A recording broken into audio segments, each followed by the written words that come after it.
রব্বুল আলামিন বলেন, ওয়াকাযালিকা আনজালনাহু কুরআনান আরাবিয়্যা ওয়াসাররাফনা ফীহি মিনাল কিতাব ফীহি মিনাল ওয়াঈদ লাআল্লাহুম ইয়াত্তাকুন ইলা আখিরিল আয়াত।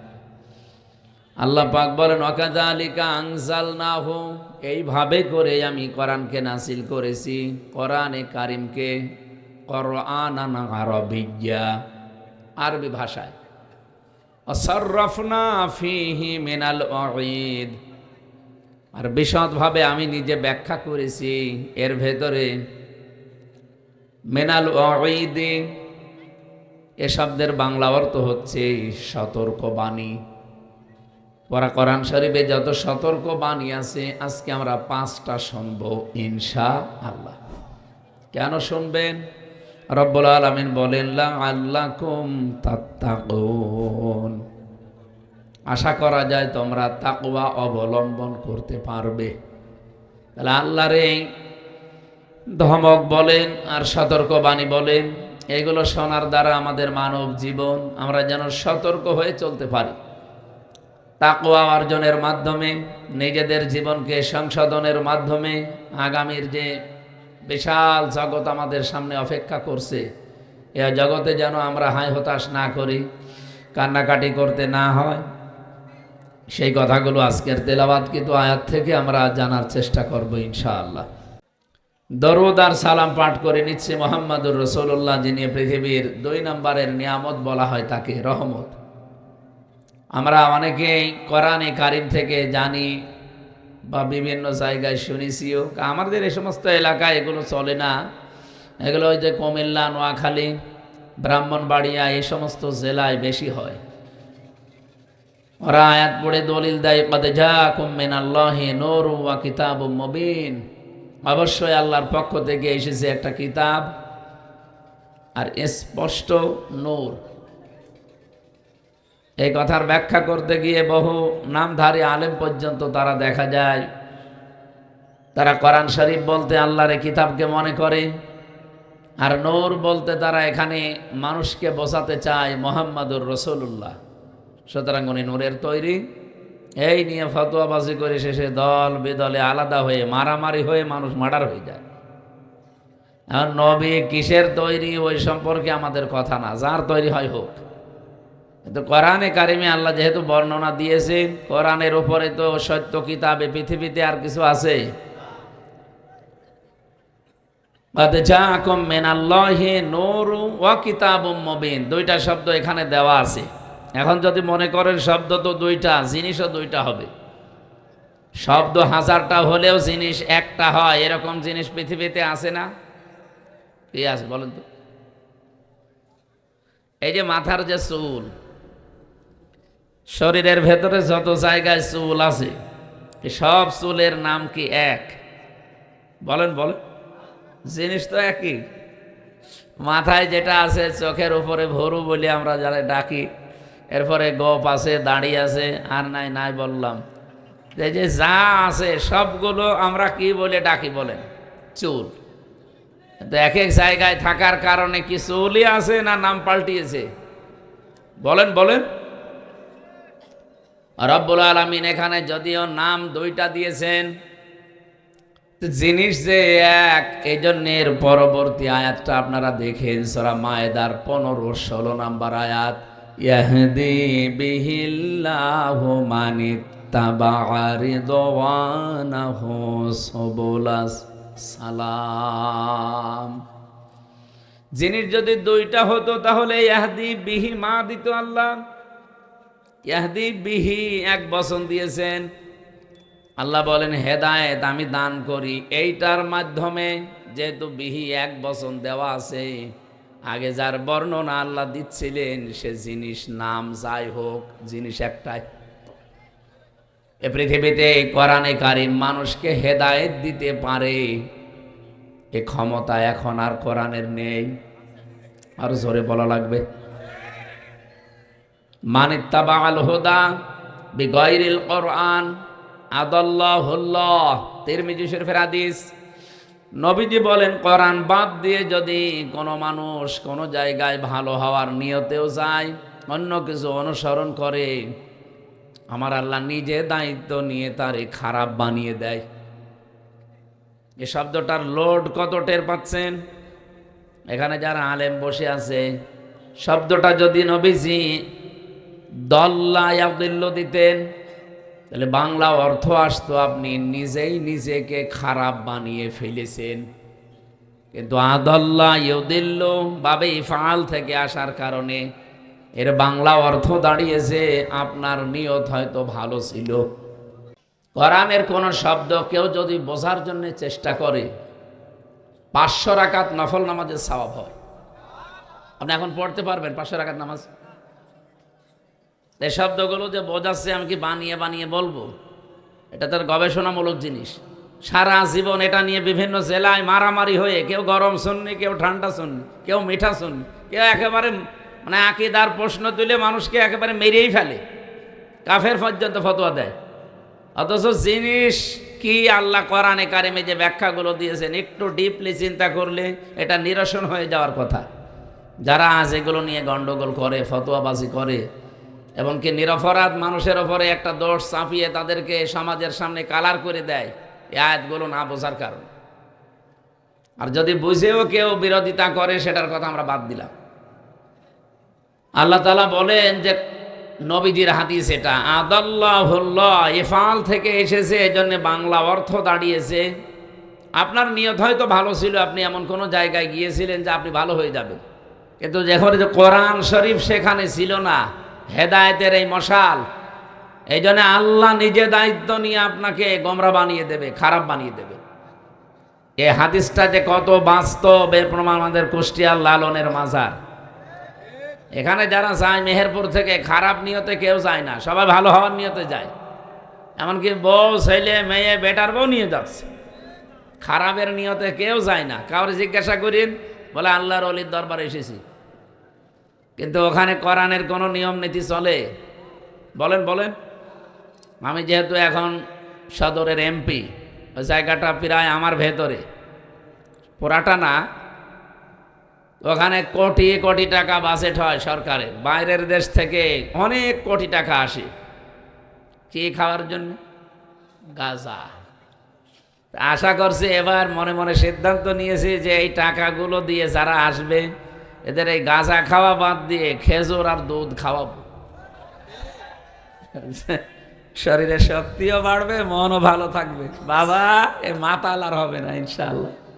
এখন দেখি কপালে কি আছে। যারা ওই জিনিস খাওয়ার অভ্যাস, ওদেরকে খেজুর আর দুধ না, ও উপরে আরো মধু দিলেও মনে হয় খাবে কিনা আল্লাহ জানে। তারপরেও দেখি এবার দিয়ে। এই সমস্ত জায়গায় যারা যায়, নিয়ত তো তাদের খারাপ না। 100 জনের প্রায় 90 জনের নিয়তই ভালো নিয়ত। বিশেষ করে দূর জেলা থেকে যারা ওই কুড়িগ্রাম, লালমনিরহাট থেকে আসে বাসে করে, এই মানুষগুলোর নিয়ত ভালো ছিল, কিন্তু এই জায়গাটা ভালো না। কারণ এখানে কোরআনের নিয়ম নীতি নেই, এখানে ওই সেই পূর্বপুরুষদের নিয়ম নীতি চলছে। এই জন্য এর বাস্তব ফলাফল কি দাঁড়িয়েছে? মানুষ ভালো হওয়ার নিয়তে গেলেও ভালো হয় না। আগে সে গাঁজা খেত না, ওখানে 3 দিন থাকার পরে সে গাঁজা খাওয়া শেখে। এই পরিবেশ কুষ্টিয়ায় আছে না? আগে বিড়ি খেত না, বিড়ি কি জানতো না, কিন্তু এখন বিড়ি খায়, আরো বিড়ি খাওয়ায়। আর বাকি নিম্নের কথাগুলো তো বললামই না। যে মানুষগুলো এই নিয়তে এসে খারাপ হয়ে গেল, এই দোষ কি আল্লাহর না ওর? বলেন বলেন। ও নিজে তো খারাপ হয়নি, ওকে খারাপ বানিয়েছে কে? আল্লাহ বলেন তুই ওখানে গেলি কেন? যেখানে কোরআন নেই, কোরআনের নিয়ম নীতি চলে না, তুই গেলি কেন? সুতরাং আমাদেরকে আজকে হাদিস থেকে সিদ্ধান্ত নিয়ে বাড়ি যাওয়া লাগবে। এটা গতানুগতিক অনুষ্ঠান না। 1 বছর পরে এখানে আপনারা এই অনুষ্ঠান সাজিয়েছেন, এখান থেকে শিক্ষায় যদি নিতে না পারেন, আগামী বছর থেকে এটা দেওয়ার দরকার নেই। আমি এবার শিক্ষাটা বলতে পারি নাকি? এই কয়েকজন বললেন বলতে পারি, মানবেন তো ইনশাল্লাহ? যেহেতু কোরআন যেখানে নেই, ওই দরবারে গেলে আপনি খারাপ হয়ে যাচ্ছেন, তার বাস্তব প্রমাণ একটা বললাম। কোরআন যেখানে নেই ওই দল যদি আপনার বাবাও তৈরি করে ওই দলে আপনি থাকতে পারবেন না। আপনি যদি ভালো হওয়ার নিয়তেও থাকেন আপনাকে খারাপ বানিয়ে দেবে কে? আরো জোরে বলেন। ৭৩টা দল এই দেশে এখন, ৪৯টা রাজনৈতিক দল নিবন্ধিত, বাকিটা বাদ দিলাম। বলেন তো যেই দলে কোরআন নেই, কোরআনের কর্মসূচি নেই, আপনি যত ভালো মানুষ হন না কেন, যদি ওখানে ভালো হওয়ার নিয়তে থাকেন আপনাকে যে কোনোভাবে খারাপ বানিয়ে দেবে কে? না আমির হামজা বানাবে না, তাহলে দল্লা শব্দ দিত, নিজে খারাপ হয়ে যেত। আশা করছি কথা অর্থ আপনি বুঝে ফেলেছেন। এখন যদি কেউ না বোঝার ভান করে থাকেন একটু হাত তোলেন দেখি। তোলেন তোলেন, কেউ নেই। এ মাহফিল সাকসেস হবে ইনশাল্লাহ। ইয়াহদি বিহিল্লাহ, এইটার দ্বারাই আমি হেদায়েত দান করি। মানিত্তাবা রিদওয়ানাহু সুবুলাস সালাম, যে ব্যক্তির অনুসরণ করে চলবে আমি আল্লাহ তাকে শান্তির পথগুলো একটা একটা করে বলে দেব। এখানে আল্লাহ সাবিল না দিয়ে দিয়েছেন সুবুল। রিদওয়ানাহু সুবুলাস সালাম, তার প্রতি আমি আল্লাহ রাজি হয়ে যাব কোরআনে কারিমের অনুসরণের মাধ্যমে। আর শান্তির যত রাস্তা আছে তাদের জন্য উন্মুক্ত হয়ে যাবে। জোরে বলুন সুবহানাল্লাহ। সুতরাং ওই রসুলের ওপরে দরুদ পড়ছি যে রসুলকে আল্লাহ এই পৃথিবীতে কোরআনে কারিম দিয়ে হেদায়েতের বাণী দিয়ে পাঠিয়ে আমাদের পর্যন্ত অলরেডি হেদায়েতের বাণী এসে গেছে। এরপরেও যদি এখন হেদায়েত কেউ না পায়, এই দোষটা সরাসরি কার? ওই একজন বলছে আল্লাহর। প্রশ্নপত্র হাতে থেকে যদি ফেল করে কে? সুতরাং প্রশ্ন আমাদের হাতে আছে। আমরা আজকে আর আল্লাহর যে সতর্ক বাণীগুলো আছে এগুলো দেখতে চাই সামনে, আমরা যেন ফেল না করি। সকলে বলেন আমিন। তেলাওয়াত করেছি সূরা ফাতির, একটা মাত্র আয়াত পড়েছি, এটা সম্ভবত 29 নম্বর আয়াত। আমার মাথার ভেতরে এই আয়াতের যে 3টা পয়েন্ট আছে, এত কথা সাজানো আছে কোরআনে কারিমের আয়াত দিয়ে, আমি আমার হায়াত শেষ হয়ে গেলে ওই আয়াত শেষ হবে না, এত কথা ব্যাখ্যায় লেখা আছে। আজকের আলোচনার বিষয় আমি কোরআনে কারিম থেকে যে নোটগুলো করেছি তার অন্যতম হচ্ছে 5 প্রকার মানুষকে জান্নাত ডাকতে থাকবে। জোরে বলেন সুবহানাল্লাহ। এই পৃথিবীতে বহু প্রকার মানুষ আছে, মাত্র 5 প্রকার মানুষ দুনিয়াতে যারা আমরা এর ভেতরে আজকে যদি পড়ে যাই, এই মানুষগুলোকে কিয়ামতের দিন জান্নাত ডাকতে থাকবে।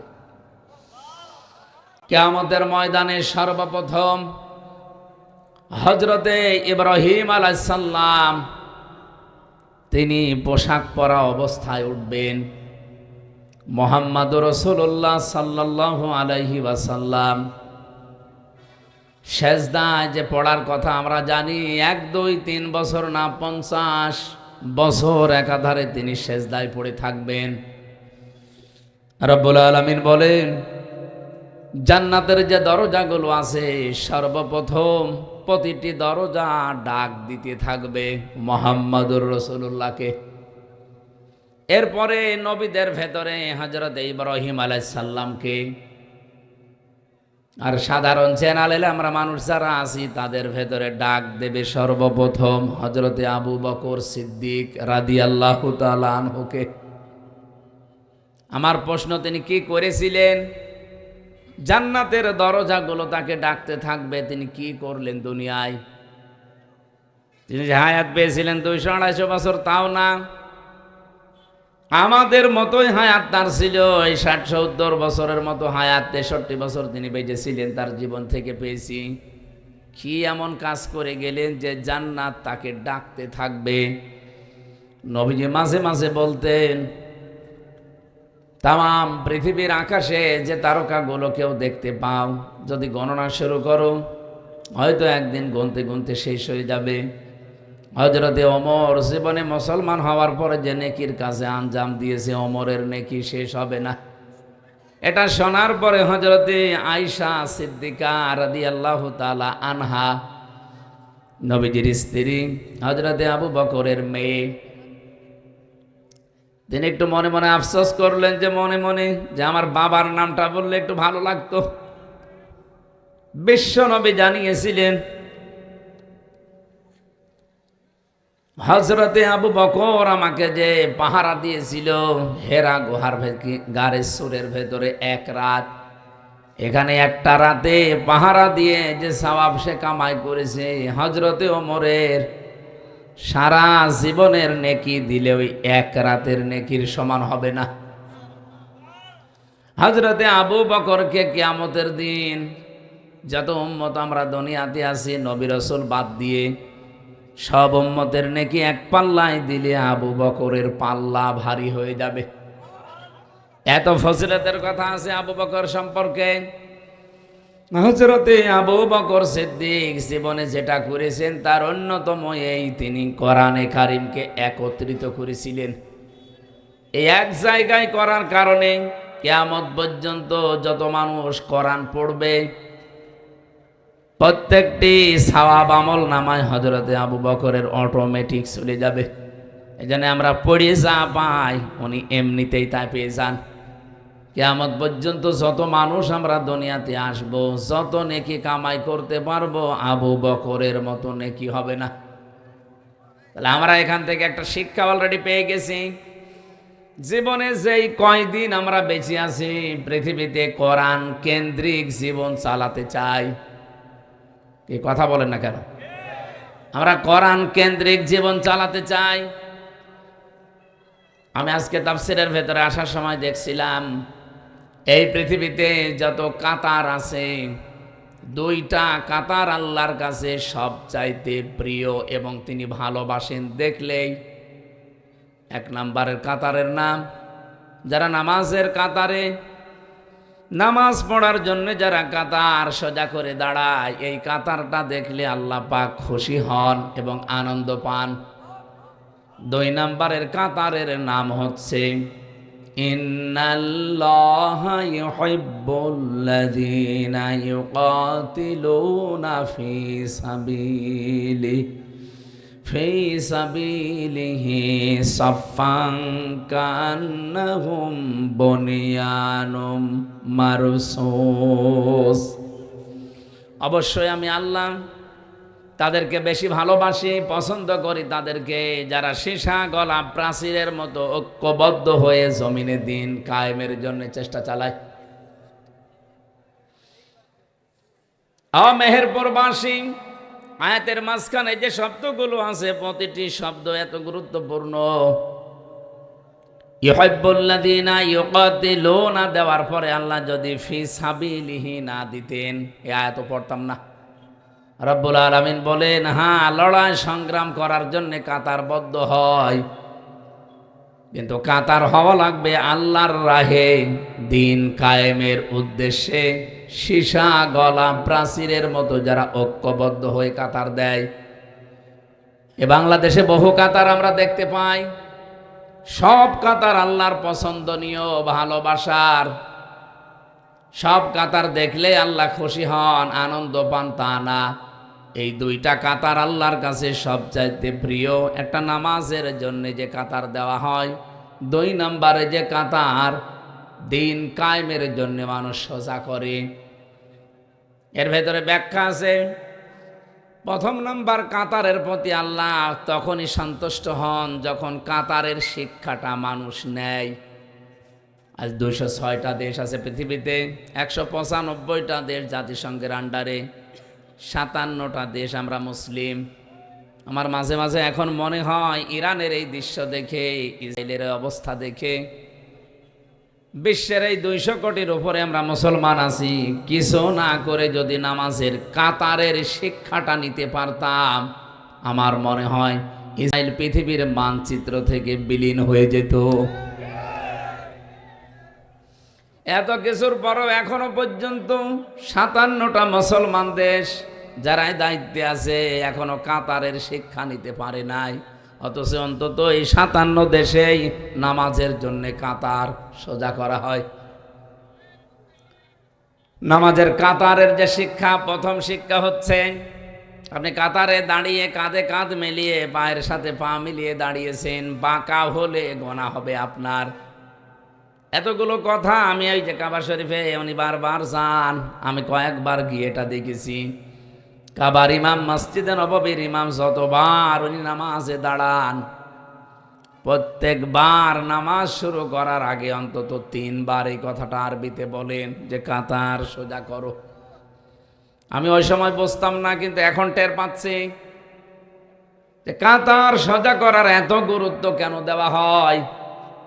এ পৃথিবীতে কাতার সোজা নেই, এই জন্য আজ আমরা বিশ্বে মুসলমানেরা মায়ের খাই 200 কোটির উপরে থাকার পরেও। এমনকি আমাদের এই বাংলাদেশেও 92% মুসলমান থাকার পরেও আমরা ভীত সন্তুষ্ট এবং মায়ের খাই কিছু,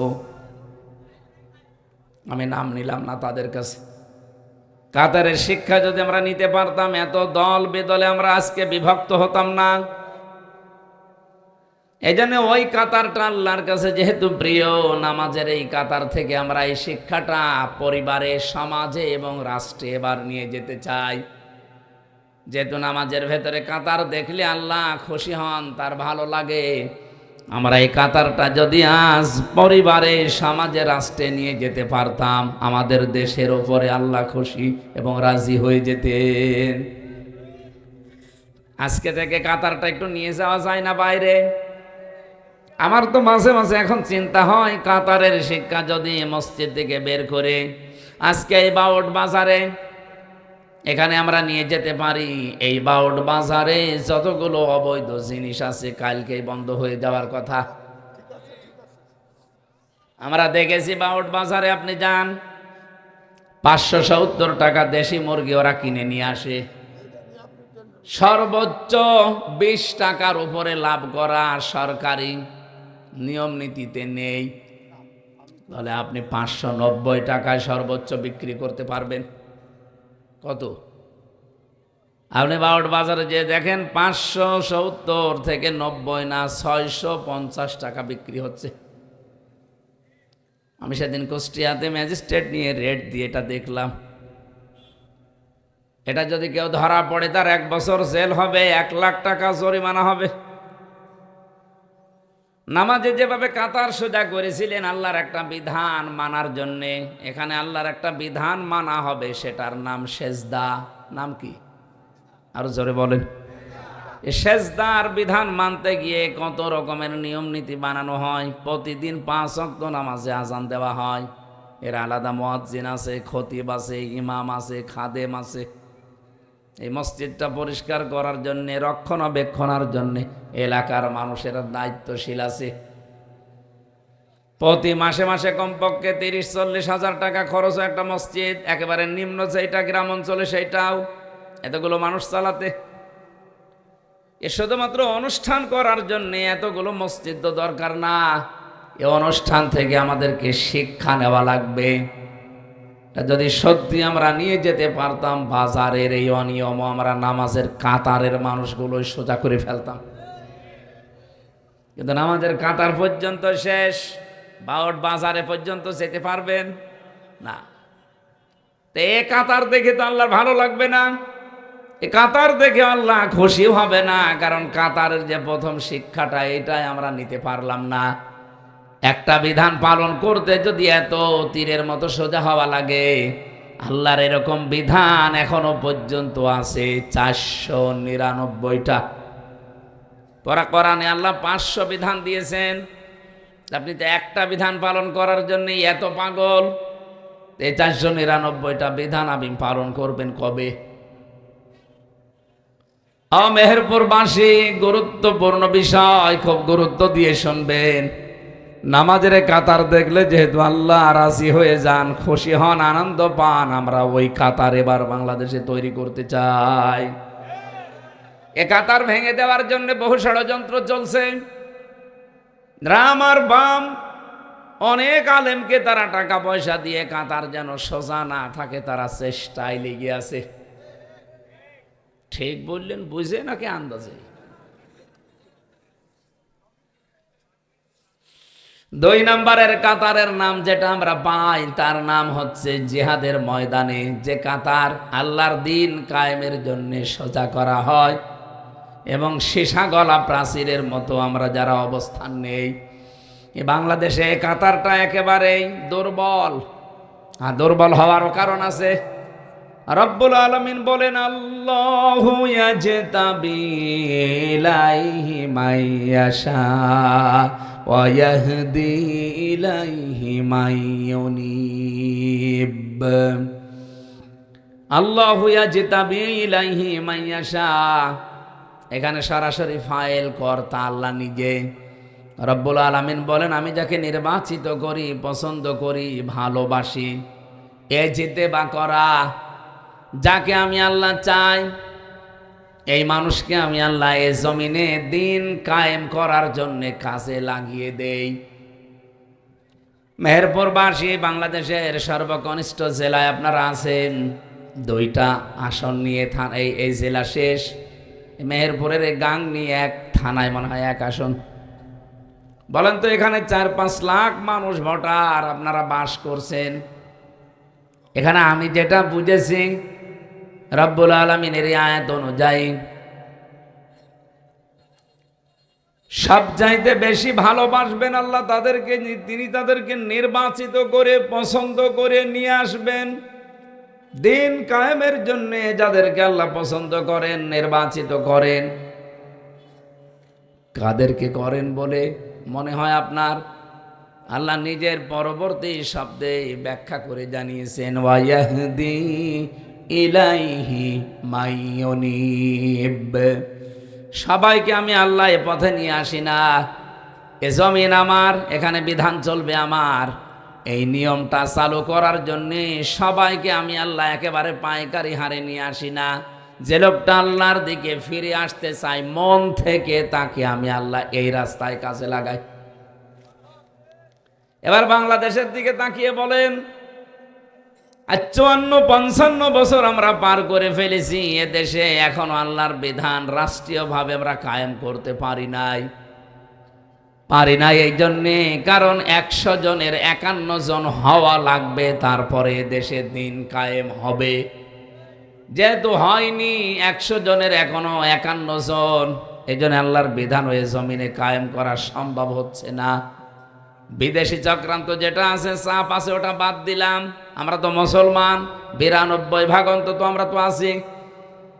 তাহলে আয়াতের সারমর্ম বা মূল শিক্ষা অনুযায়ী আমরা যেটা পেয়েছি, এ বাংলাদেশে সবাইকে আল্লাহ নির্বাচিত করে নাই, পছন্দ করে নাই, ভালোবাসে নাই, কারণ আমরা মন থেকে এখনো পর্যন্ত দিন কায়েমের কাতারে আসতে পারি নাই।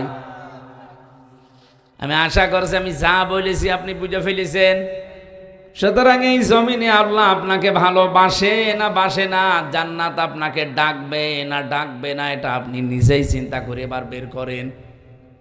রব্বুল আলামিন এই আয়াতের সারমর্ম এটা, আমি আল্লাহ যাকে নির্বাচিত করি। এখানে মনে করেন এই 30 জন মানুষ আমরা স্টেজে বসে আছি, এই 30 জনই কিন্তু এ জমিন যার বিধান চালু করবে তার এ লাইনের লোক না। এখানে হয়তো 4-5 জন আমরা দিন কায়েমের পক্ষে অ্যাক্টিভ ভাবে কাজ করি, বাকি আছে যারা ওরা এ জমিন যার বিধান অন্য কারো চলে চলুক, ওটা আমার মাথা ব্যথা নেই, আমি যতটুকু পারছি মানছি তো না। নামাজ পড়া যেমন ফরজ মনে করেন, রোজা রাখা যেমন ফরজ মনে করেন, এ জমিন যিনি বানিয়েছেন বিধান তিনি দেবেন, তারটাই চলবে, এইটাও ফরজ মনে করা লাগবে। আমি কি বোঝাতে পেরেছি না নাকি আন্দাজে চিল্লালেন? হ্যাঁ, বুঝেছেন। মেহেরপুরবাসী, আমি আমার ইমান থেকে কথা বলছি। মাস্ট বি, আপনি যতদিন এইটা নিজের ভেতরে নিয়ে আসতে না পারবেন, আর আপনাকে আল্লাহ নিয়ে আসতেও দেবে না। ওয়ায়াহদি ইলাইহি মাইয়ুনিব, যে লোকটা মন থেকে আল্লাহর দিকে ফিরে আসতে চায়, মহান আল্লাহ তাকে দিন কায়েমের খাদেম হিসাবে কাজে লাগিয়ে দেন। তো এই জমিনে তো দিন কায়েমের লোক খুব বেশি না, তাহলে তো ইসলাম কায়েম হয়ে যাওয়ার কথা 55 বছর আগেই। তার মানে আল্লাহর ভালোবাসা মহাব্বতের পাত্র আমরা এখনো পর্যন্ত তার নির্বাচিত হতে পারি নাই, তার বাসায়ের ভেতরে আসতে পারি নাই, তার ছাঁটাইয়ের ভেতরে আমরা অনেকে এখনো আছি। আল্লাহর প্রক্রিয়া হচ্ছে, আল্লাহ কাউকে ছাঁটাই করেন, কাউকে বাছাই করেন। এখন আপনি কি আল্লাহর বাছাইয়ের ভেতরে নির্বাচিত মানুষদের ভেতরে আছেন নাকি কি অনির্বাচিত হয়ে বসে আছেন? আমার তো মনে হচ্ছে আমরা এখানে যত মানুষ আছি সবাই আল্লাহর নির্বাচিত বান্দা বান্দির ভেতরে নেই, অধিকাংশ আছি অনির্বাচিত এবং অপছন্দনীয় বান্দা বান্দির ভেতরে। আপনার যে মানে আশ্চর্য লাগে না যে আমি না 1000 বছর হায়াত পেলাম, 1000 বছর পরে তোমার মরা লাগবে। আমি সেই কয়দিনই হায়াত পেয়েছিলাম, এই হায়াতের ভেতরে আমার কয়দিন মন থেকে চেষ্টা ছিল যে জমিন স্যার এখানে বিধান আমি চালাতে চাই, তার কয়দিন ছিল আপনার মনে? সাহাবায়ে কেরাম যা অমর হয়ে আছেন, ওনারা কি বেশি দিন হায়াত পেয়ে অমর হয়েছেন? ওনারা 200 বছর 500 বছর বেঁচে ছিলেন তা না, আমাদের মতো এই 50 60 70 বছর বাঁচতেন। কিন্তু এখন ওই 1500 বছর পরে তাদের নাম শুনলে রাদিয়াল্লাহু তাআলা আনহু আনহা বলা লাগে, এমনি খেলা করার জন্য না, তারা মন থেকে দিন কায়েমের জন্য আল্লাহর দিকে ফিরে এসেছিলেন। আমি সহ আপনারা সবাই যেন উদ্বুদ্ধ হতে পারি, সবাই বলেন আমিন। ও মেহেরপুরবাসী, পাশের জেলায় বাড়ি, এই জন্য অনেক মায়া নিয়ে কথা বলছি আপনাদেরকে।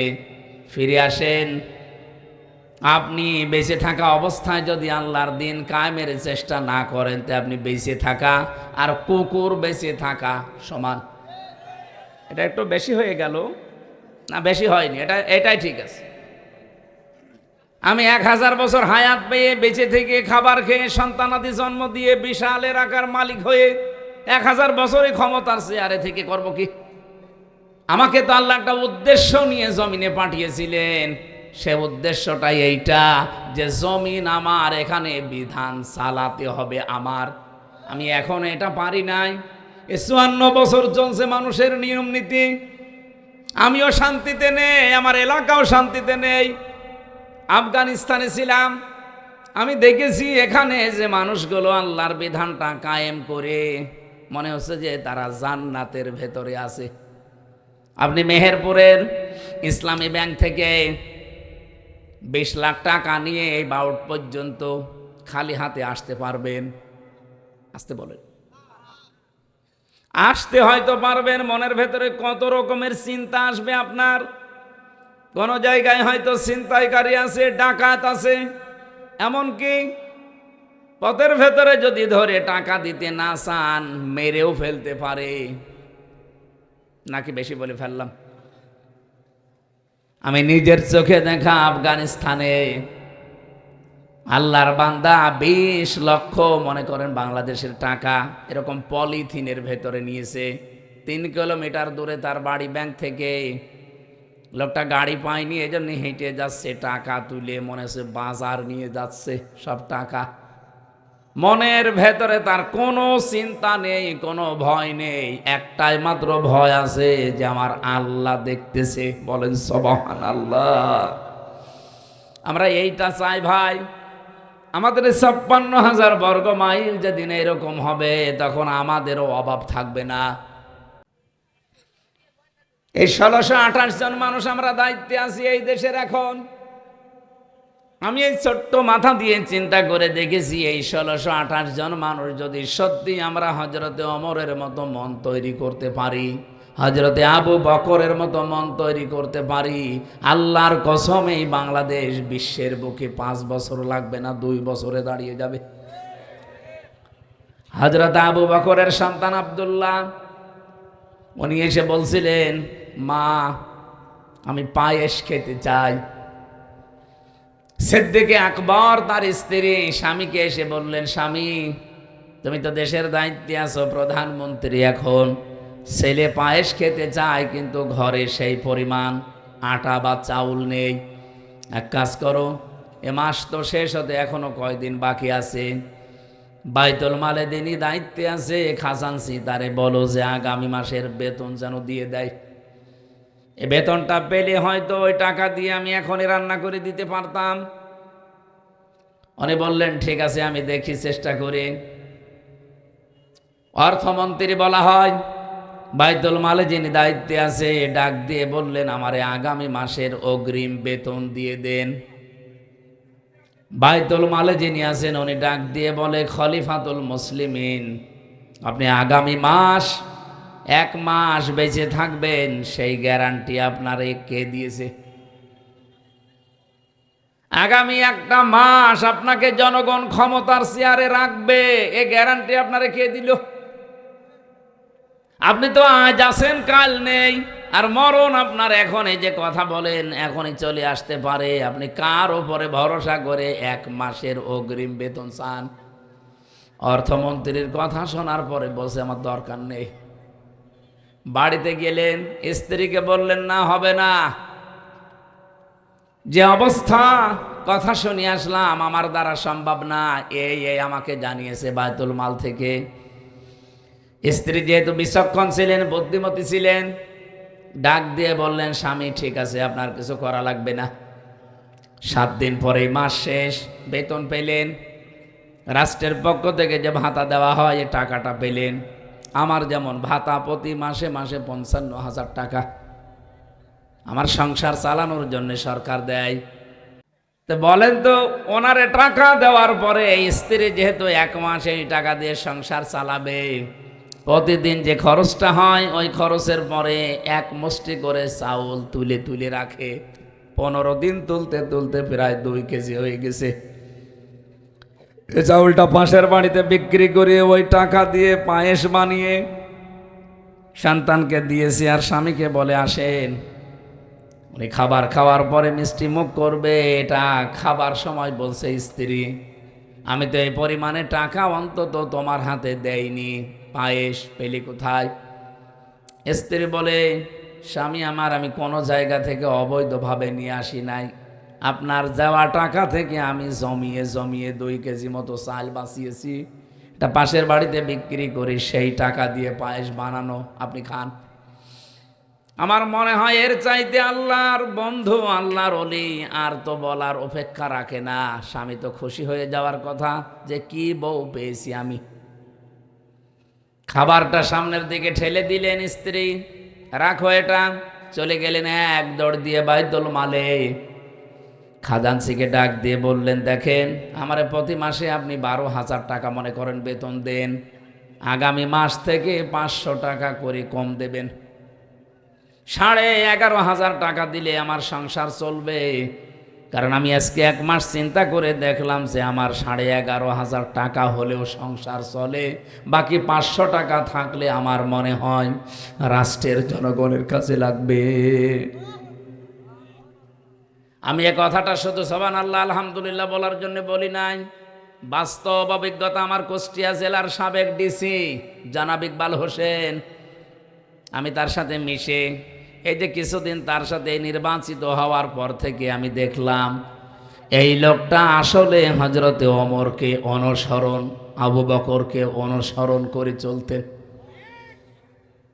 আমি দেখেছি এই লোকটা কোনো জায়গায় মিটিংয়ে গেলে যদি চেয়ার একটু ভিআইপি চেয়ার দেখে, সঙ্গে সঙ্গে কর্মকর্তাদেরকে বলে এই অপচয় কেন করলেন, এখানে তো অন্তত প্লাস্টিকের চেয়ার দিলেও আমরা অনুষ্ঠানটা 1-1.5 ঘন্টা করতে পারতাম, যেখানে 150 থেকে 200 টাকা দাম একটা চেয়ারের, সেই জায়গায় চেয়ার নিয়েছেন আপনি এক একটা 70,000 টাকা দিয়ে। এই প্লাস্টিকের চেয়ার কি 200-250 টাকা হবে না বলেন? আপনি একটা চেয়ার নিয়েছেন আমাদের কুষ্টিয়ার পৌরসভার মেয়রের যে কক্ষে, যদি ওখানে 70টা চেয়ার থাকে, কমপক্ষে এক একটা চেয়ারের দাম 70,000 থেকে 1 লক্ষ টাকা করে, এমন ভিআইপি চেয়ার। মানে আমার সাথে ওই দিন মিটিংয়ে বলছিল, মাওলানা এই কাজটা না করে যদি এই জায়গায় অন্তত চেয়ারগুলো নরমাল দিয়ে এই প্রতি চেয়ার থেকে টাকা বাঁচিয়ে জনগণের পেছনে খরচ করা যেত, দেশটা আরো আগে দাঁড়িয়ে যেত। আমি এই জন্যেই বলেছি, বাংলাদেশে এই 1628 জন মানুষ আমরা যদি সত্যিই অমরের মতো, আবু বকরের মতো বানাতে পারতাম, এ দেশ আমরাও দাঁড় করিয়ে ফেলতে পারতাম। আমরা তো এমনি টার্গেট নিয়ে গিয়ে যাচ্ছিলাম না, এই সমস্ত কারণে তারপরেও দেখতে পাচ্ছি বিরোধী দলের আমরা ৭৭ জন চা হাতে নিয়েছি, চা করছি। সরকারি দলের লোকজনও এইটা করতে গিয়ে এখন ওদের মনের ভেতরে আমাদের ওপরে রাগ, নিজেও খায় না, খাইতেও দেয় না। কারণ আমরা বলেছি সরকারি কোনো ট্যাক্স ফ্রি গাড়ি আমরা নেব না, কোনো ফ্ল্যাট নেব না, ফ্ল্যাট নেব না, সরকারি যে সুবিধা ওটা আমার দরকার নেই। ওরা চিন্তা করছে বিরোধী দলে থেকে যদি না নেয় তো আমরা সরকারি দলে থেকে নিলে আমরা জবাব দেব কি। ওরাও ঘোষণা দিয়েছে আমরা নেব না। সবাই তো আর আল্লাহর ওলি না। ওদের 213 জনের ভেতরে যদি কয়েকজন বাদ দিয়ে আর 209 জন আছে, এই 209 জনের ভেতরে অলরেডি 3 ভাগ হয়ে গেছে।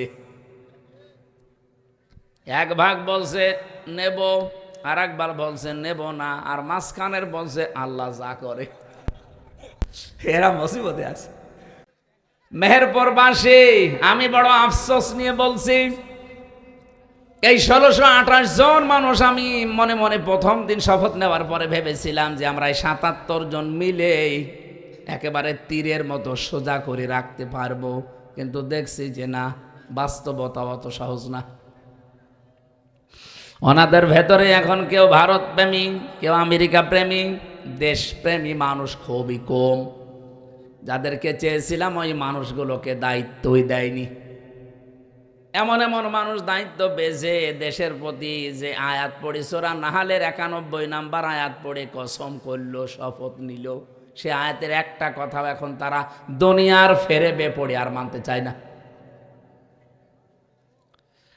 মেহেরপুরবাসী, আমি যে কথা তুলেছিলাম, রব্বুল আলামিন কোরআনে কারিমে পুরা কোরআন শরীফ পড়ে আমি এই সাবজেক্টটা বানিয়েছি।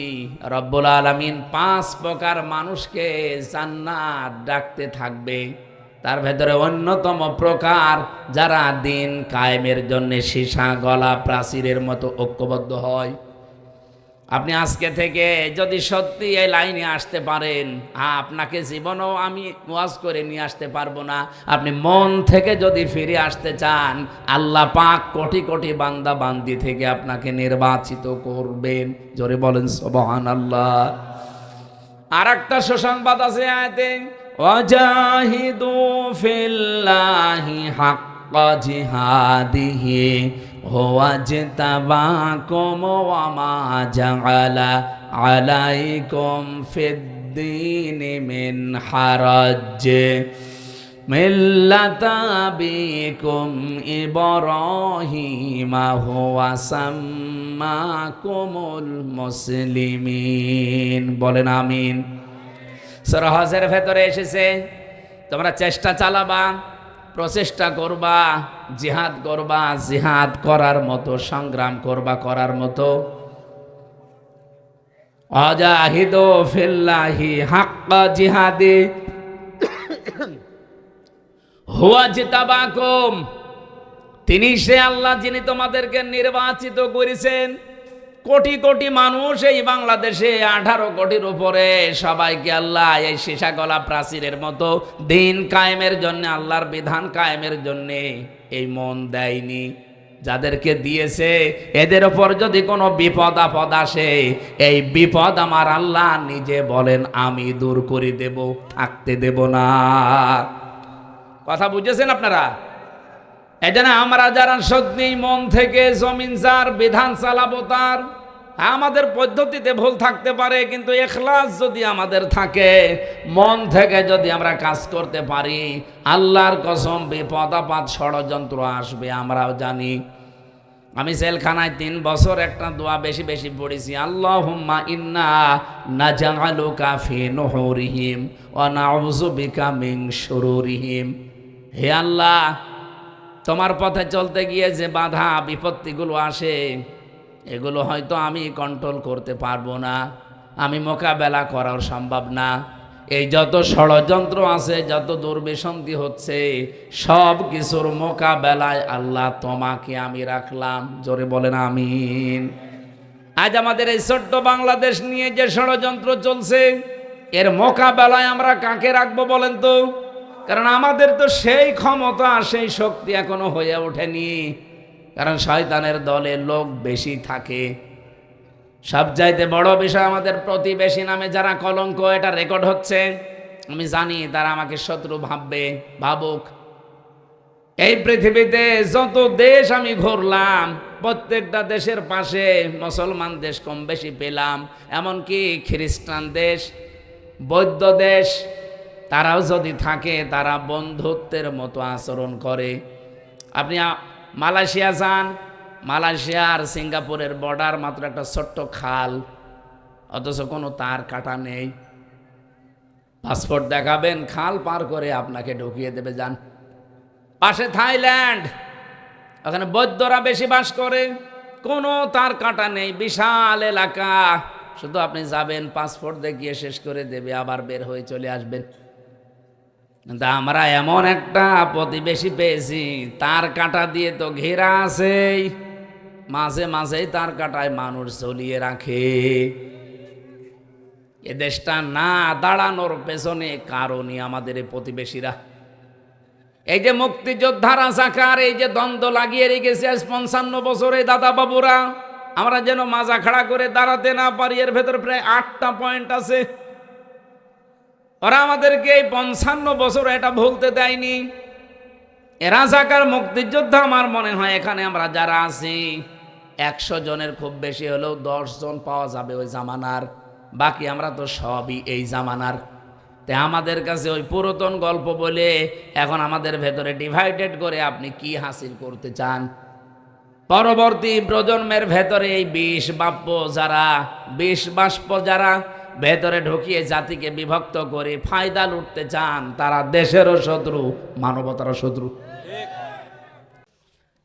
আমার উদ্দেশ্য ছিল যেটা বলা, রব্বুল আলামিন এই যে দিন কায়েমের পথে যদি আমরা সত্যি মন থেকে ইখলাসের সাথে টিকে থাকতে পারি, কোনো চিন্তা করবেন না, কোনো ভয় করবেন না। যত বিপদ আপদে আসবে, যত ষড়যন্ত্র আসবে, কোনো বিপদ আল্লাহ স্থায়ী হতে দেবে না, এগুলো সব দূর করে দেবে কে? এই ভরসা আল্লাহর উপরে আমাদের নেই।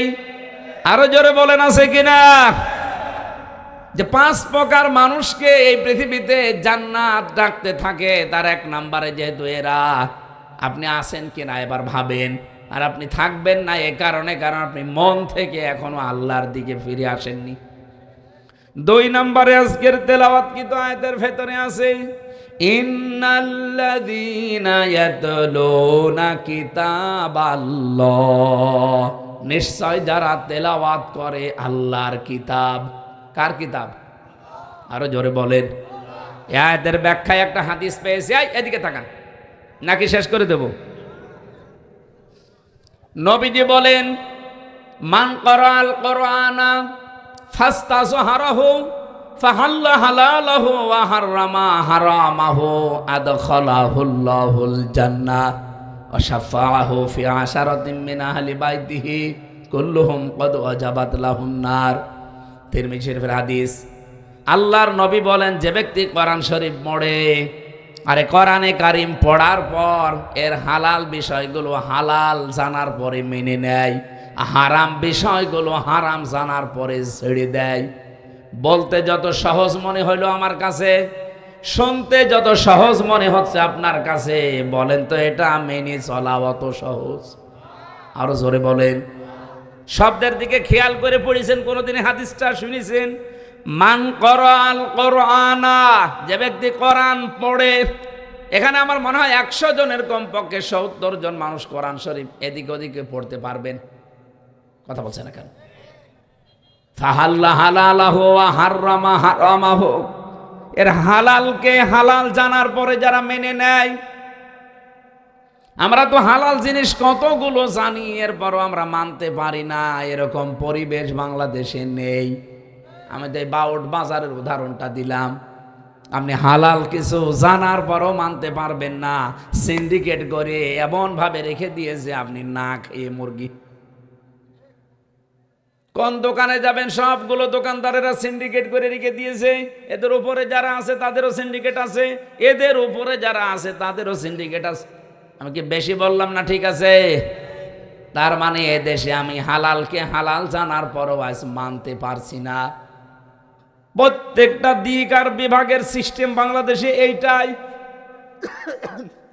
মেহেরপুর জেলার ডিসি, এসপি, টিওনো, এখানকার যিনি ওসি আছে, এই মানুষগুলো যদি চিন্তা করে যে আমি ভালো হয়ে থাকতে চাই, আমি জীবনেও 2 নাম্বারই করব না, চেষ্টা করলেও তারা পারছে না। কারণ এমন এমন সিস্টেম বানানো আছে উপরে। এই মেহেরপুর জেলার ডিসি হয়ে আসতে হলে তারে কমপক্ষে 20 কোটি টাকা দিয়ে আসা লাগে। এসপি হয়ে আসতে হলে তারে 50 লাখ টাকা দিয়ে আসা লাগে। টিনো হয়ে আসতে হলে তারে কমপক্ষে 20 লাখ টাকা দিয়ে আসা লাগে। ওসি হয়ে আসতে হলে 20 লাখের কমে সে আসতে পারে না গাংনী থানায়। এখন যদি তারে আমি এভাবে ধরে কোরআন শরীফের আয়াত পড়ি, ফু দেই আর দোয়া করি যে ঘুষ খাবেন না, ও আমারে বলবে মাওলানা এই চেয়ারটা পাওয়ার জন্য আমার বাবার 50 লাখ টাকা দেওয়া লেগেছে, ওই টাকা আগে দেন। এই কথা বলছে না কেন? আমি তার কি জবাব দেব বলেন তো? এখন এই টাকাগুলো যিনি উপরে দিল, এ দোষ তো আর ওনার না, উনি তো ভালো হওয়ার চেষ্টাই করবেন। ওনার বেতন মনে করেন 55,000 টাকা, এই টাকা দিয়েই সে চলার মতো সিস্টেম করবে, কিন্তু ওই টাকা তুলতে হলে তাকে বাম হাতের ইনকাম করা লাগবে। কুষ্টিয়াতে আমি মাদকে হাত দিয়েছিলাম, এটা আবার ছেড়ে দিয়েন না যে হুজুর মদ খায়। মানে মাদক বন্ধ করার জন্য একটা তালিকা করলাম, 27 জনের নাম পেলাম যে এরা সরাসরি জড়িত, এদের দ্বারা এলাকা সব খারাপ হয়ে যাচ্ছে। প্রশাসনকে বললাম যে এই তালিকা একেবারে নির্ভরযোগ্য, আপনারা আরো খোঁজ খবর নেন, ভালো করে খোঁজ খবর নিয়ে আপনারা দেখবেন যদি সত্যি এগুলো অপরাধী হয়ে থাকে আপনারা আইনের আওতায় নিয়ে আসেন। ও আল্লাহ, পরে শুনি ওখান থেকে বাবাজিরা মাল খায়। এখন দোষ তো শুধু বাবাজিদের না, আমারে কয়েকজন বলেই ফেললো এমপি সাহেব করবো কি, এমনিতেই নেই না, কারণ এই চেয়ারটা পেতে আমার 20 লাখ টাকা খরচ করে এখানে আসা লেগেছে। আমার যে সরকার বেতন দেবে, আমি তো হয়তো এখানে 1-1.5 বছর 2 বছর থাকতে পারবো। তো শুধুমাত্র ওই 32,000 40,000-এর বেতন দিয়ে তো এত টাকা জীবনে উঠবে না, এই জন্যই এদিক ওদিক করা লাগে। বলেন সুবহানাল্লাহ। নাউজুবিল্লাহ বললেন কেন?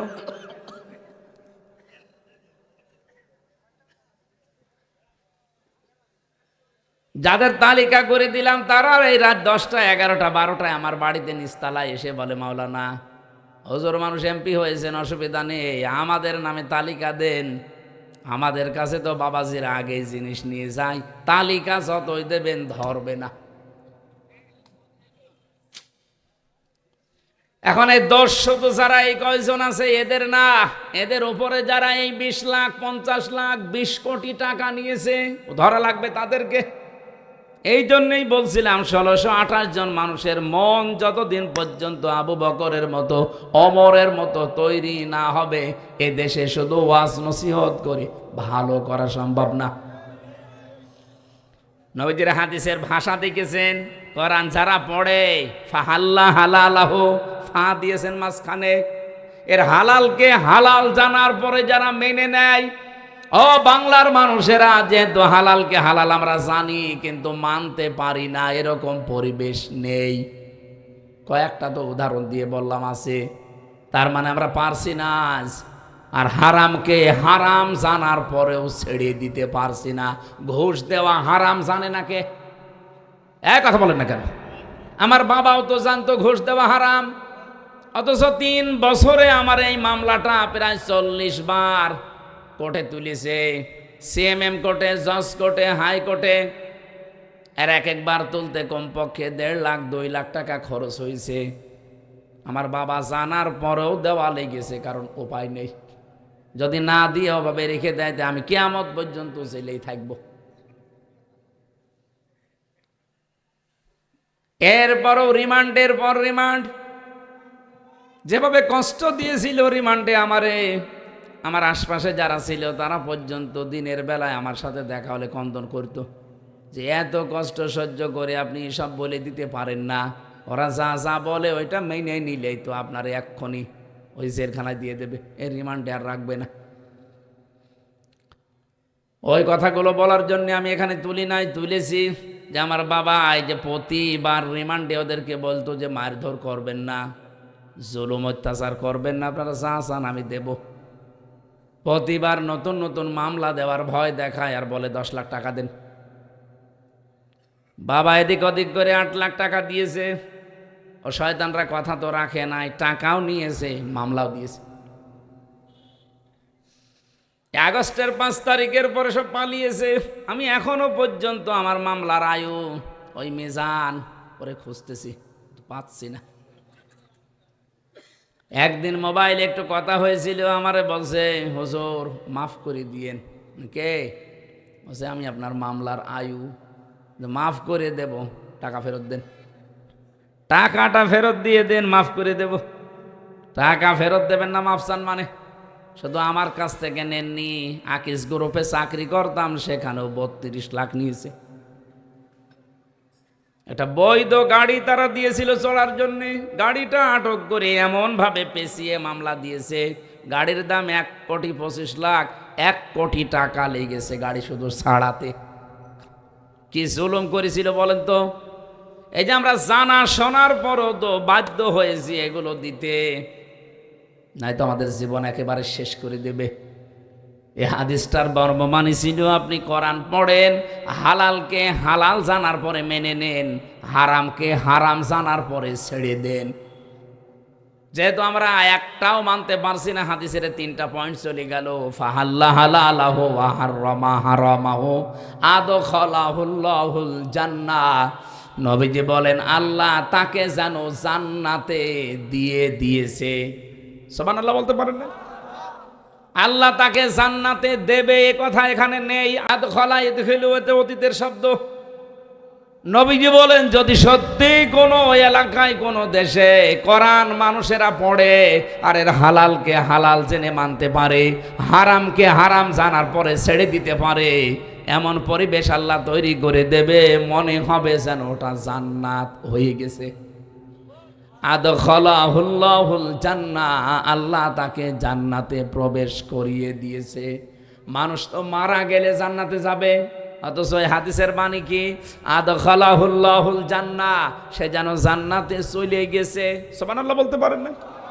তা আমরা তো মরার আগে এরকম একটা জান্নাত চাচ্ছিলাম, কিন্তু হয়নি, আমাদের কপালে হয়তো নেই, আর আমাদের চেষ্টা ওইভাবে হয়নি। আল্লাহ যেন আগামীর পৃথিবীকে এরকম একটা জান্নাত বানিয়ে দেন, বলেন আমিন। নবীজি বলেন এতটুকুই শেষ করিনি, সত্যি যারা এইভাবে কিতাবকে পড়তে পারবে, ওয়াকামুস সালাতা, আর দুনিয়াতে যারা বেঁচে থাকতে নামাজকে কায়েম করার চেষ্টা চালাবে। ও মেহেরপুরবাসী, আমরা অনেকে আছি এখানে শুধু নামাজ পড়েই শেষ করে দেই, কিন্তু নামাজ তো শুধু পড়ার জন্য আল্লাহ দেয়নি, শুধু এক জায়গায় দিয়েছেন যে নামাজ পড়ো। এই পৃথিবীতে নামাজকে দাঁড় করাতে হবে, রাষ্ট্রীয়ভাবে, সামাজিকভাবে, পারিবারিকভাবে, ব্যক্তিগতভাবে নামাজ যেন দাঁড়িয়ে যায়। আজ বাংলাদেশে যে হইচইগুলো চলছে বিভিন্ন জায়গায় যে নিয়োগ দেওয়ার জন্যে, যদি মুসলমানের এই দেশে এই নিয়মটা আমরা করে দিতে পারতাম রাষ্ট্রীয়ভাবে, যে নামাজ কায়েম যারা করবে তারাই বিভিন্ন জায়গায় চাকরিতে পদায়ন হবে, আমার মনে হয় বেনামাজি মানুষকে কেউ ঝাড়ু দাঁড়ু নিত না। রাষ্ট্রীয়ভাবে নামাজের কায়েমের সিস্টেম হয়ে গেলে এই দেশে বেনামাজির জন্য ওয়াজও করা লাগতো না। এজন্য আমরা সর্বাত্মক চেষ্টা চালাচ্ছি, যে তোমরা 77 জন মনে হয় পারবো না, কারণ একটা বিল পাস হতে হলে 151 জন লাগবে। বাকি যারা আছে ওরা যদি একটু সাই না দেয় তো আমরা শুধু ওই চিল্লা পাল্লা করেও কিছু হবে না। দোয়া করছি এই অবস্থায় আল্লাহ যেন ওই মানুষগুলোর মনও অন্তত এই দেশে ইসলামের পক্ষে কাজ করার মতো তৈরি করে দেন, বলেন আমিন। বলেন তো, নামাজ যদি কায়েম হয়ে যায় সবার ভালো না খারাপ? তখন এই নামাজের জন্য ওয়াজ দেওয়া লাগবে, আপনি বাধ্য হবেন। আর নামাজের সিস্টেম চালু হয়ে গেলে তখন চুরি, এই যে অশ্লীলতা, বেহায়াপনা, পরিবারে যে অশান্তি, পরকীয়া প্রেম, এটা বন্ধ হবে। আজ হাজারো পরিবারে, আমি তো প্রতিদিন, কালকেও একটা বিচার করলাম, লোকটার 2টা বউ, বড় বউকে একটু বেশি দেখাশোনা করে, ছোটটারে নিয়ে ঝামেলায় আছে। ওর মনের ভেতরে প্রশ্ন কি, জিজ্ঞাসা করলাম কি সমস্যা কি। উনি আমারে বলছে এই যে কোরআনের যে নিয়ম নীতি আছে, ইনি একজন আলেম মানুষ, এটা মানে না, ওনারে ভালো করে বুঝিয়ে দেন। ও আল্লাহ, ভালো করে কোরআন হাদিস পড়ে হাত ধরে বুঝিয়ে দিলাম, কানে পড়ে বাড়ি নিয়ে গেল। বউ যাওয়ার পরে শুনলাম বউকে পিটিয়ে হাত মারা করিস। শেষে বউ আবার 999-এ কল দিয়েছে, দিয়ে পুলিশ ডেকে হুজুরকে ধরিয়ে দিয়েছে। এটা হতো না যদি নামাজ সত্যি আমরা কায়েম করতে পারতাম এই দেশে, নামাজের শিক্ষাগুলো তখন আমাদের সামনে আসতো।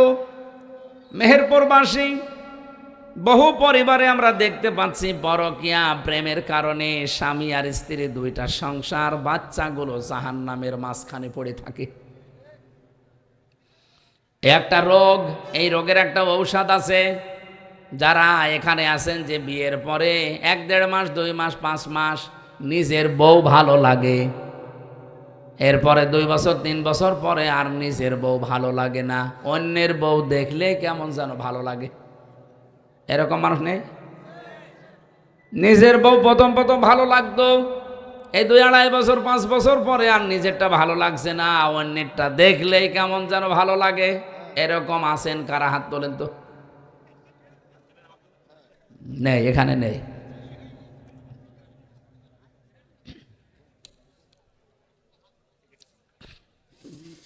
আমার ভাইরা না, কথাগুলো একটু ভালো করে শুনেন। এটা যেহেতু রোগ, এই রোগের কারণে আজ হাজারো পরিবার ধ্বংস হয়ে যাচ্ছে, ছেলে মেয়েগুলো সব মানে সেই কি আর বলবো। এটা এই রোগ থেকে মুক্ত করা দরকার না আমাদের? বলেন বলেন।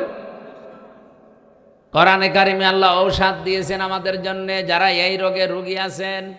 قل للمؤمنين يغضوا من أبصارهم ويحفظوا فروجهم ذلك أزكى لهم। সারা জীবনের জন্য মানা লাগবে না, মাত্র 1 মাস। ও মেহেরপুরবাসী, যারা এরকম পরিবারগুলো ধ্বংস করে ফেলছেন, মাত্র 1টা মাস এই 2টা ঔষধ আল্লাহ বানিয়েছেন, খাবেন। 1 নম্বরে নিজের চক্ষুকে নিম্নগামী করবেন, যেটা দেখা জায়েজ নেই ওইটা দেখা যাবে না, সে যেই হোক। 2 নম্বরে নিজের লজ্জা স্থানকে হেফাজত করে রাখা লাগবে। আরে ভাই, আপনাকে 10 বছর বলছি না, মাত্র 1 মাস করে দেখেন।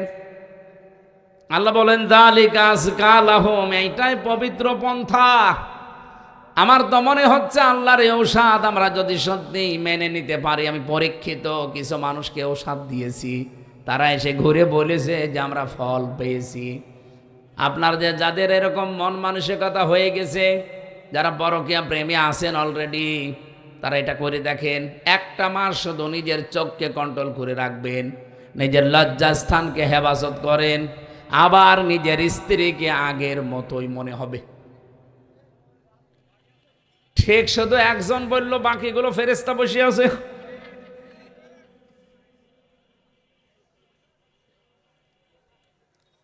নামাজ আমাদের দেশে কায়েম থাকলে এই পারিবারিক জীবনের যে অবক্ষয়, এটা বন্ধ হয়ে যেত, আমরা বন্ধ করতে পারতাম। ওয়ানফাকু মিম্মা রাযাকনাহুম সিররা ওয়া আলানিয়া, তোমরা খরচ করবে তোমাদের মালকে, সম্পদকে, রিজিককে প্রকাশ্যে এবং গোপনে। এখানে যে রিজিকের শব্দ দেওয়া আছে, রিজিক মানে শুধু খাবার না। ওসি সাহেব যে চেয়ারে বসে আছে ওইটাও রিজিক। আমি এমপি যে চেয়ারে বসে আছি আমার কুষ্টিয়া, এইটাও আমার রিজিক। যত মানুষ অসহায় অবস্থায় আসবে, এই চেয়ারটার যে ক্ষমতা এই দেশে সরকার দিয়েছে, এটাকে কাজে লাগিয়ে মানুষের বিপদ আপদ দূর করার সর্বাত্মক চেষ্টা করা, এটার নাম রিজিক।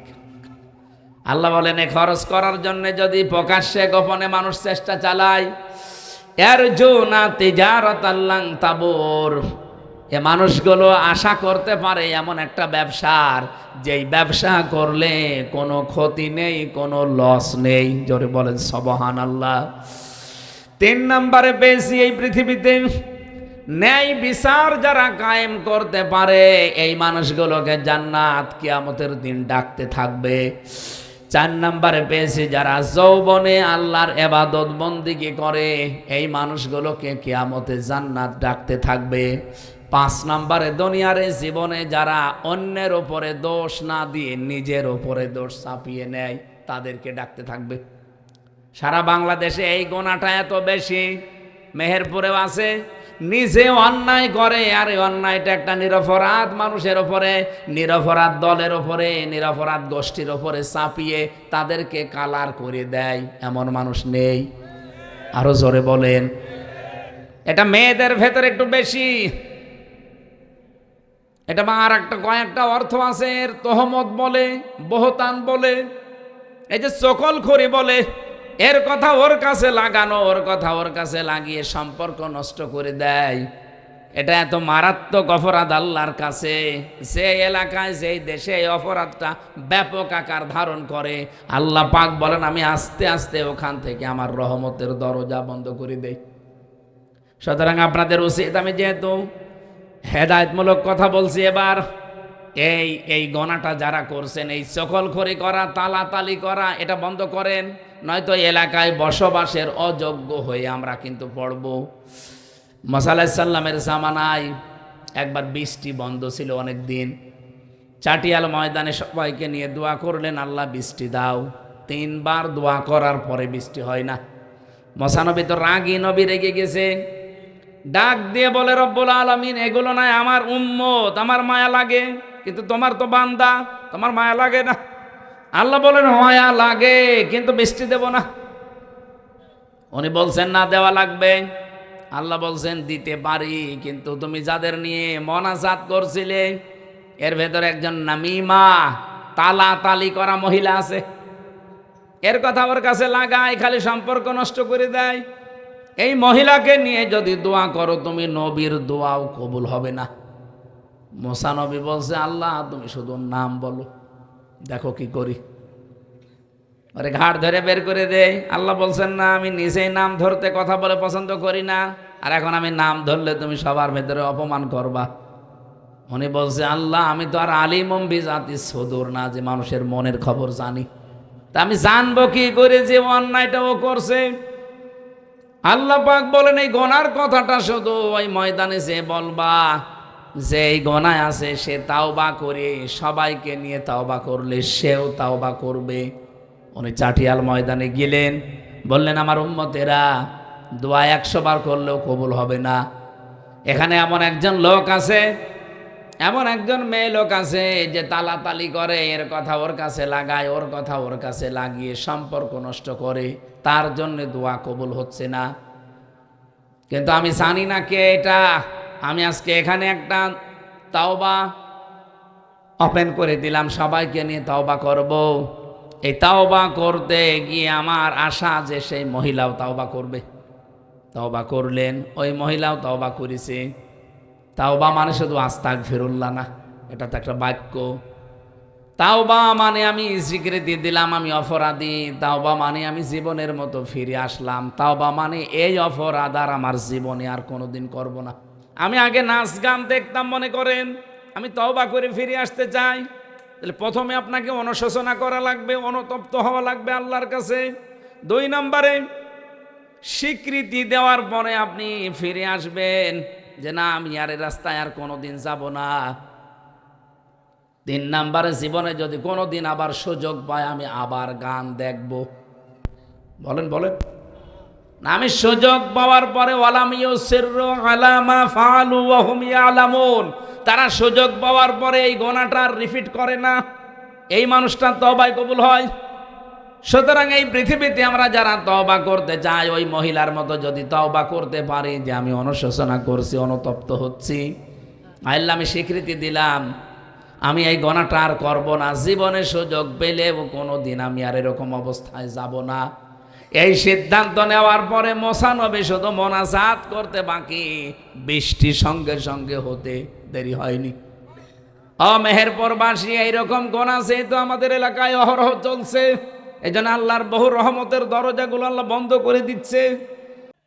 রব্বুল আলামিন বলেন, সাহারাল ফাসাদু ফিল বাররি ওয়াল বাহরি বিমা কাসাবাত আইদিন নাস লিইউযিকাহুম বা'দাল্লাযী আমিলু লাআল্লাহুম ইয়ারজিউন। জলে স্থলে যে বিপদ আপদ মুসিবতগুলো দেখতে পাও, এগুলো আমি একটাও পাঠাতে চাই না, সব তোমাদের হাতের কামাই করা ফসল। সুতরাং আমরা নিজেরা পরিবর্তন হওয়ার চেষ্টা করি। আল্লাহ আমাদের তৌফিক দিন, বলেন আমিন। যে 5 প্রকার মানুষের নাম বললাম কোরআন থেকে, আপনি কোন প্রকারে আছেন নিজের সাথে মিলান।